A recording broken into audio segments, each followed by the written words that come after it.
Hello and welcome to my channel. Today I'm going to be doing a channeled collective message. Let's just see what comes out, what we should talk about. I will be using the Modern Witch Tarot deck today, and I'll just tap into recent past, present, immediate future. If this is your message, you'll know. It'll just click and it'll fit, okay?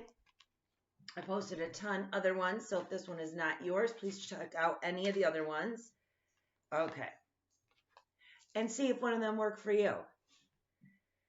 All right, Ace of Cups, Three of Swords. Okay, right off the bat, you had some sort of betrayal, heartbreak situation that happened in your life that really molded the way that you view love. Okay, you view love in a way where if you open your heart up, you can get hurt. If you are vulnerable, somebody could take that for granted and use that against you and hurt you. You've had experiences in love that have molded you into the person that you are now in relationships, connections, friendships, right? So anytime you're presented with a new offer of love, or somebody is expressive to you, or somebody asks you out, or somebody is like forthcoming with emotions, you close up. All right? Excuse me, because this is what you feel like is going to happen if you reciprocate, if you allow love in. Okay? Yeah.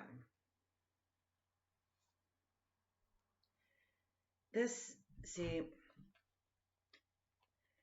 there's like this new thing that came to your mind.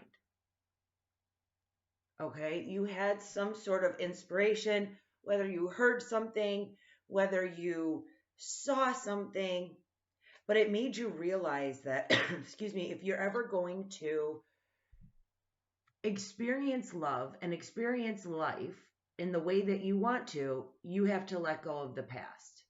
And you can't hold on to any of the betrayals, the hurt, or anything that caused you to feel the way you do now when it comes to anything about love.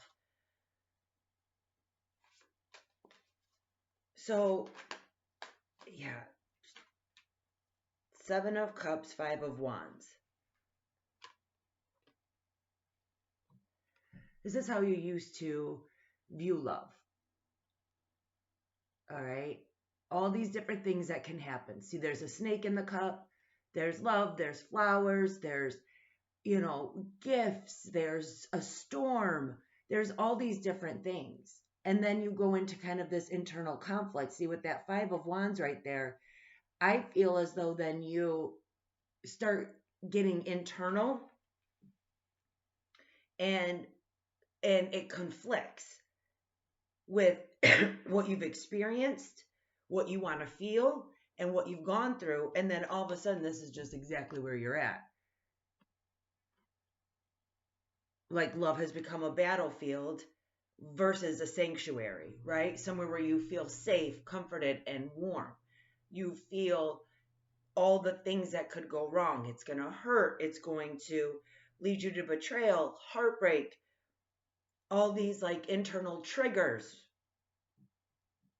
So this is coming up in the recent past. However, I think for whatever reason, you might be faced with this now, like really analyzing yourself.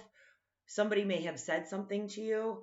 Again, like I'm saying, either you saw something or you heard something and it just clicked for you and you went like dug deep or in the process of that and trying to figure out why you approach people the way that you approach them and why you put up such a guard or such a wall and view every worst case scenario before it even happened.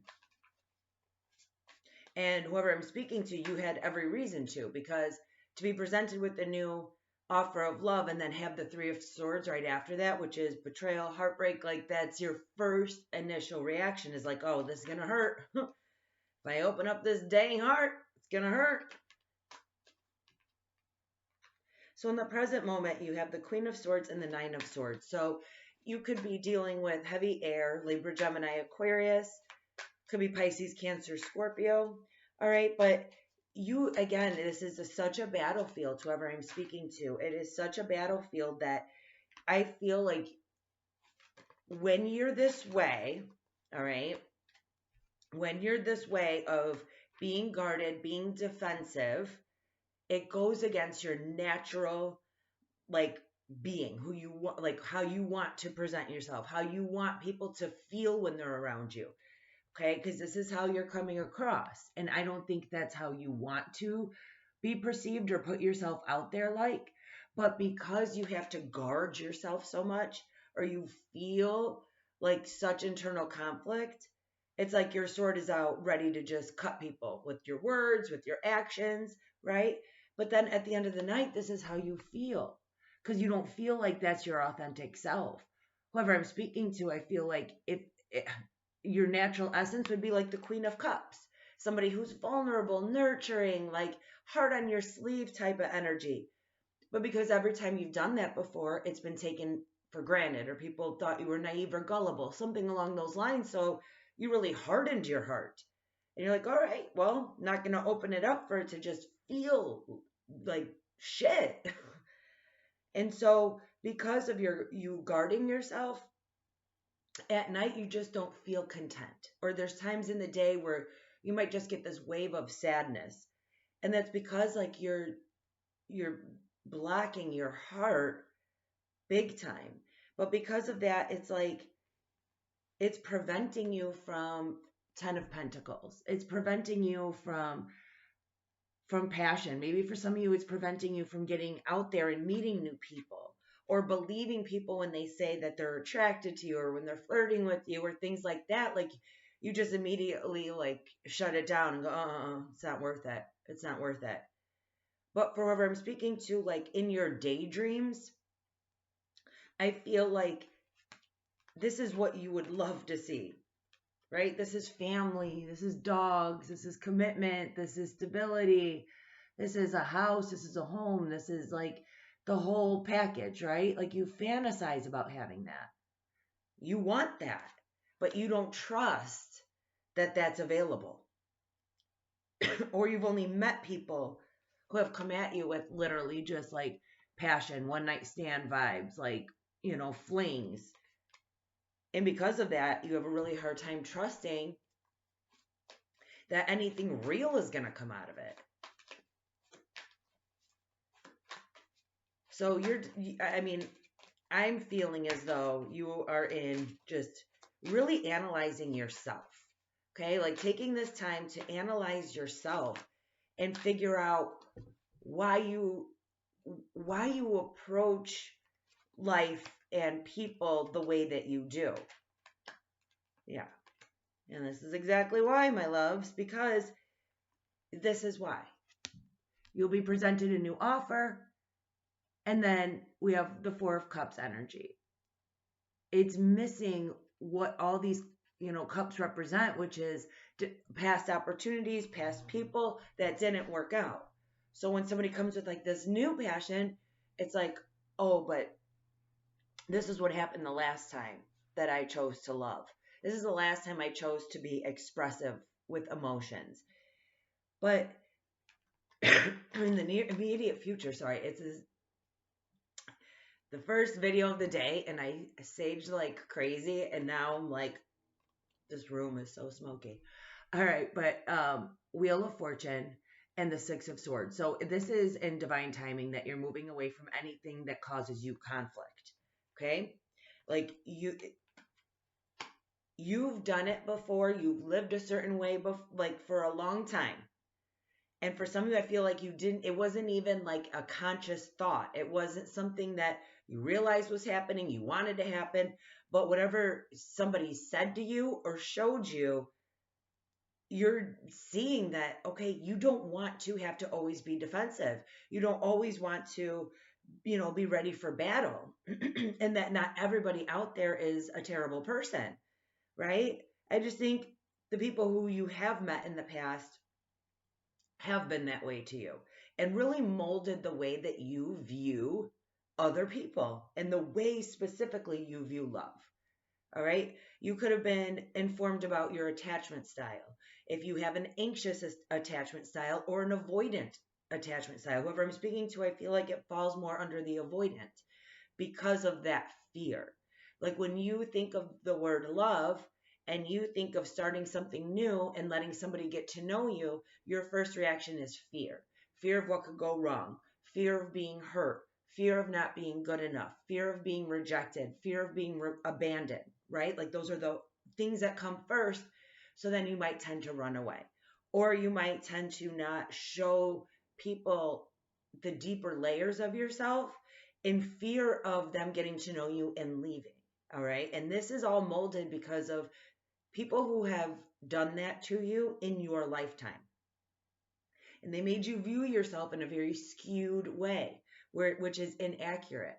But the good news is, in the immediate future, when you trust divine timing, when you trust that you are reading certain material, falling in, like listening to different things, and being more aware of what people say to you and not taking it so offensive, but really trying to understand yourself, that is going to be what drives you. It's going to be the catalyst, see, to get on this dang boat and just move away from it.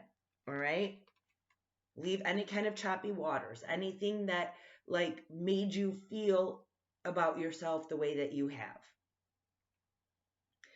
Okay, now in the immediate future, we have the King of Pentacles. Could be an Earth sign, Virgo, Capricorn, Taurus person. This person will be very influential in your transformation, okay? Now, this could be a coworker, this could be a boss, this could be a love interest, this could be a family member. This is going to be somebody that you're going to want to pay attention to. This person has a lot of answers for you, all right? They have a lot of insight on you. So even if you just meet this person, they might be the type who can easily read people. They may have studied psychology. They're very wise when it comes to giving advice, or when it comes to giving people little nuggets that they could sit back and reflect on. Okay. So whatever little pieces of information this person brings to you is very important for your transformation. And now, is this reading saying, oh my gosh, you need to change overnight, there's something wrong with you? No, absolutely not. The reason for this transformation is so that you can experience love in a different way, in an authentic way, in a way where you feel good enough to give the love and to receive it in return. Okay? This is happening so that all of your past experiences can just leave you, so that you don't have to carry those around anymore, so that you don't have to view yourself in a certain way anymore that's in a negative light, or that you're not good enough, right? Like that, nobody saw you, nobody understood you. You were the outcast. You were too emotional. You were too sensitive. You were too something for someone. And it's inaccurate. All right. But this whole process is happening for your transformation to be able to experience love in its full capacity, where when you feel it, you don't have to fear it. And this person is going to be very, very transformative in that. And if you already know who this person is, see, I hope this focuses, because I want you to kind of get a look. This person might be a little quirky. This person might be, just so unique, all right, in their own way, like the way they dress, the way they carry themselves. They have this level of confidence about them, but they're very humble, okay? There's nothing arrogant about this person. So when they say something to you, it is not to put you down or make you feel bad or anything. It is so that you can see within yourself, all right, that things you aren't at your forefront yet. All right. And when that clicks, it's just clearing out all this garbage around your heart. All of this. See how there's just like tar? To me, that looks like tar that was just built up. And because it was built up, it can't feel. So look at all, like this heart is wounded. So with a wounded heart, you can't feel the joy and the bliss of love, or that safety and security of love, right? Or feel safe to give that love back. This is a very deep reading for somebody who needs to hear it, for somebody who really was dealt some people in your life, whether it was childhood, whether it was several romantic, partners that really built this layer up of how you view yourself and the love that you're capable of giving and receiving. It was messed up, okay? And it hurt you in a lot of ways, a lot of ways. But that time is like, it's been there too long. See, like now you're on top of this wheel. All right. There's been at times where you've been at the bottom, but now is your time to be at the top and just to feel free and just to feel so worthy of love. And I know that I don't know how that's going to come across, but that's what somebody needs to hear, because people have made you feel that you weren't, and that's inaccurate. Everybody has a fair shot to be loved, to be seen, to be recognized, appreciated, reciprocated, and listen to this person. Okay? And really, really, really have hope. Have high hope when it comes to love. Let it restore you in one way or another to like open up a new chapter of your life. Open up the next page. Okay, all of this is in the past. Then the immediate future really wants to go in such a different direction for you that like the transformation again will feel amazing. It really will. So allow this process, because this is not how you have to be. This is not how you have to feel. You don't have to feel this way. And I wish I had a magic wand where I could be like, poof, it's so easy. Don't ever feel this way again. No, I'm realistic. It takes work. It takes healing. I mean, I don't know what your jam is, but if you like any of the meditations for heart chakra clearing, for journaling, whatever it is that you could just get out and out of your system, it'll just help this process. But again, you have somebody special around you or who will be entering your life that is really going to restore like your faith in humanity is what I'm hearing, but like faith in people, like you're just going to see things very differently. So, if this is clicking with you and fitting with you, please trust the process, because it's leading you really into a much more positive direction than you've been in. Okay. All right. Well, I hope this quick read reached whoever needed to hear it. And I hope you guys have an amazing rest of your day. Take care. Bye.